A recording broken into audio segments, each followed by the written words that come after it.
And I'm always amazed that the Chinese don't figure this out. You know, when you owe too much or when you loan too much, when everybody decides that there's a new equation and everything costs less, except that one outstanding debt, you know, like the underwater American mortgage holder, that's anger. And eventually, if you let it go too long, you're going to get the haircut applied to China's holdings. And that $3 trillion can turn into $2 trillion or $1.5 trillion like that. And there's nothing China can do about it. So there's that danger. If that happens, will China take it? They'll take it and not take it at the same time. You could see a regionalization and a trade war on that basis. I don't think it goes too far because there's too much desire still in the relationship. I mean, we need them for a lot. They need us for a lot for this thing to work. And they're still facing that backdrop of the 700 million interior poor that they got to make happy. Plus all these uppity middle class who are demanding more and more. So we look at them and we see power, power, power, and authority. I look at them and I see a place barely under control. And I think when you talk to intelligent Chinese on this subject, they know exactly how vulnerable they are. I would hope it never gets to the point where we do a real obvious haircut, and instead we do, you know, what we've done in the past. Plaza Accord, Reverse Plaza Accord. We negotiate. And it's happening kind of indirectly with the internationalization of the yuan and the prices going up and stuff. I mean, it's sort of happening, but it would be more explicitly argued or figured out, formalized, you know, secretly deal. It would be a blank document that has very little on it. But it would also have to include not just the rising yuan value. We'd have to, as part of that, because it's almost like asking Latin America to, you know, to fight a whole bunch of wars because we can't control our habits. Okay? And it's sort of like asking China, hey, I don't care about your 750 million poor.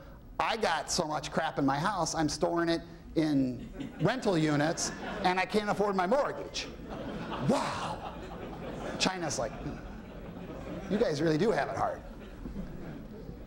The quid pro quo, and I went through this drill, and we got it online, uschinarelations.net.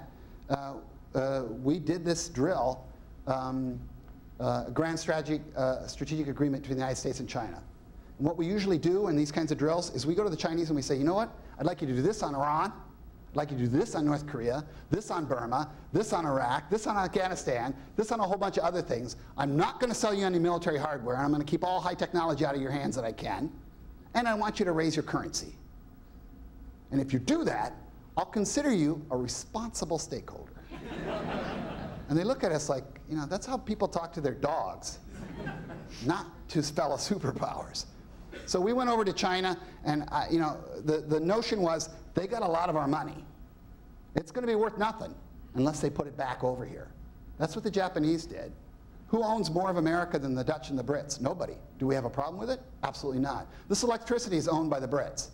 National Grid. Any problems? Nobody cares. Why can't China own big chunks of America, start making things happen along those lines? Why is that a bad thing? So we said, if they got like $1 trillion they could put in America tomorrow, if we let them come in and start revitalizing, creating jobs, what would we have to do in terms of our relationship to make that work? We went to all the senior policymakers, think tanks, and we said, let's talk Iran. You tell us what you want. We'll tell you what we think the United States wants. Let's come up with a package. And we wrote it all down, and we said, if we did all that across these various categories, and you'd be amazed by how small the compromises were for American security. I mean, really small. Really small. And a lot of it, you'd look at it and go, this is kind of sensible stuff on Iran and North Korea. Then they'd be willing to put $1 trillion into our economy. And we talked to some people who said they'd be willing to put like more like 3 or 4. That's how eager they are to move forward and how they see us as being integral to their future. But they look at us and they say, you guys don't want a relationship like that. You refuse to sell us arms. You refuse to sell us high technology. We have a balanced trade tomorrow.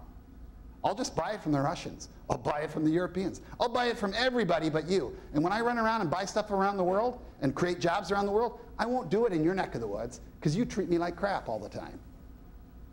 And we wonder why this is becoming a more conflictual relationship, and while we're feeling like we're in decline and they're rising, we're just refusing to engage. uschinarelations.net. Read the document, what we came up with. It was stunning when we just asked them, what could you live with on Taiwan? What could you live with on North Korea? What could you live with on Iran? I look at the whole package at the end, and if I saw $1 trillion coming in here, creating boatloads of jobs, Obama's got a second term.